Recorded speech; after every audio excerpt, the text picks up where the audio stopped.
निर्भीड स्वराज्य टीव्ही, पर्याय आमचा, निवाडा तुमचा। कोलकात्यातील मेडिकल कॉलेजमधील निवासी महिला डॉक्टरवर अत्याचार करून तिची हत्या करण्यात आल्याच्या घटनेचे पडसाद बुलढाणा जिल्ह्यामध्ये शेगावातही उमटले। शहरातील भारतीय जनता पार्टीच्या महिला आघाडीकडून शुक्रवारी रात्री 8च्या सुमारास शहरातून कॅन्डल मार्च काढून या घटनेचा निषेध नोंदवला। 9 ऑगस्ट शुक्रवार रोजी कोलकात्यामधील राज्य संचलित RG कार मेडिकल कॉलेज या हॉस्पिटलमध्ये द्वितीय वर्षाच्या महिला पदव्युत्तर वैद्यकीय विद्यार्थिनीचा महाविद्यालयाच्या आपत्कालीन इमारतीच्या 4थ्या मजल्यावरील सेमिनार हॉलमध्ये महिलेचा मृतदेह सापडला। ती गुरुवारी रात्रीच्या ड्युटीवर होती। पश्चिम बंगालच्या मुख्यमंत्री ममता बॅनर्जी यांनी पीडितेच्या पालकांना फोनवर बोलून दोषींवर कठोर कारवाई केली जाईल असे आश्वासन दिले। या प्रकरणाच्या चौकशीसाठी 11 सदस्यीय समिती स्थापन करण्यात आली आहे। RG कार मेडिकल कॉलेजचे वैद्यकीय अधीक्षक डॉक्टर संजय वशिष्ठ म्हणाले की पोलिसांना माहिती देण्यात आली असून व्हिडिओ पोस्टमार्टम करण्यात येणार आहे। सत्य बाहेर यावे अशी आमची इच्छा आहे। दरम्यान पीडितेच्या शरीरावर 10 जखमा आढळून आल्या असून गळा दाबून मृत्यू झाल्याचे शवविच्छेदन अहवालामधून समजले आहे। या घटनेचा संपूर्ण देशात निषेध व्यक्त केला जातोय।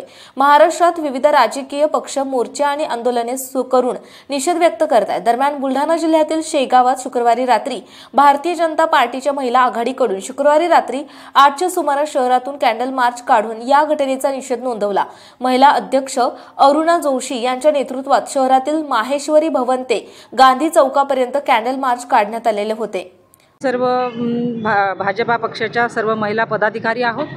आम्हाला आज ह्या घटनेचं खूप दुःख वाटत आहे की पश्चिम बंगालमध्ये कलकत्तासारख्या ठिकाणी आणि ज्या ठिकाणी एक महिला मुख्यमंत्री असूनही एखाद्या मुलींवर असा अत्याचार होतो हे पाहून आमच्या सगळ्या महिलांना खूप म्हणजे दुःख वाटत आहे आणि त्यांना ह्या गोष्टीची खूप लाज वाटत आहे की आपली एक महिला तिथे मुख्यमंत्री असूनही ज्या मुलीवर एवढे अत्याचार होऊन तिची निर्गुण हत्या करण्यात आलेली आहे, त्या विरोधात जे तिच्यावर करणारे अत्याचार करणारे जे लोक आहेत त्यांना अजूनही कोणत्याही गोष्टीची शिक्षा न झाल्यामुळे ह्या महिला खूप संतप्त झालेल्या आहेत। या निषेधार्थ सर्व महिलांनी आज एकत्रित जमून आमचं अग्रसेन चौक ते गांधी चौकापर्यंत एकदम मुकं आणि या मेणबत्त्या लावून रॅली काढण्याचा ठराव केला आणि एकत्रित जमल्या।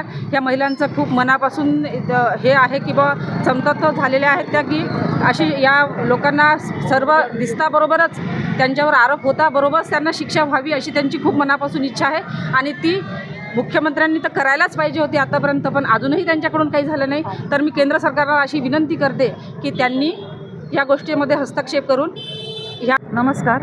आज सगळ्या शेगाव महिलांतर्फे आम्ही इथे निषेध करत आहोत।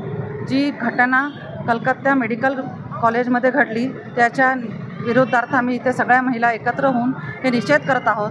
आज सेकंड इयरची मेडिकलची स्टुडंट आहे, PGची चेस्ट करत होती आणि सगळं हे तिच्यावरती गँग रेप आणि नंतर त्याचा मर्डर हे सगळ्या गोष्टी झाल्यामुळे एक स्त्रीला गव्हर्मेंट मेडिकल कॅम्पसमध्ये पण सेफ्टी नाही आहे आणि तिच्यावरती हा एवढा निषेध त्याचा आम्ही करत आहोत तिथे की आम्हाला जिथे एक राज्याची CM फिमेल आहे, महिला आहे, तरी त्या राज्यामध्ये मेडिकल स्टुडंट असो किंवा इतर स्त्रिया असो त्यांना सुरक्षितता नाही आहे। तर हे खूपच निराशाजनक गोष्ट आहे।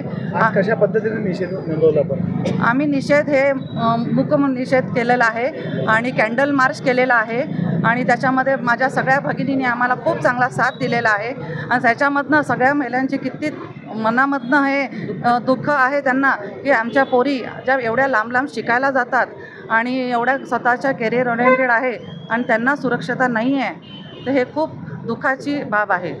बुलढाणा जिल्ह्यातील महत्त्वाच्या घटना आणि घडामोडी पाहण्यासाठी तुम्ही निर्भीड स्वराज्य या चॅनलला अद्यापही सबस्क्राईब केलं नसेल तर आत्ताच जाऊन सबस्क्राईब करा आणि बेल आयकॉन दाबायला विसरू नका आणि फेसबुक पेजला शेअर आणि लाईक करा। पाहत राहा निर्भीड स्वराज्य।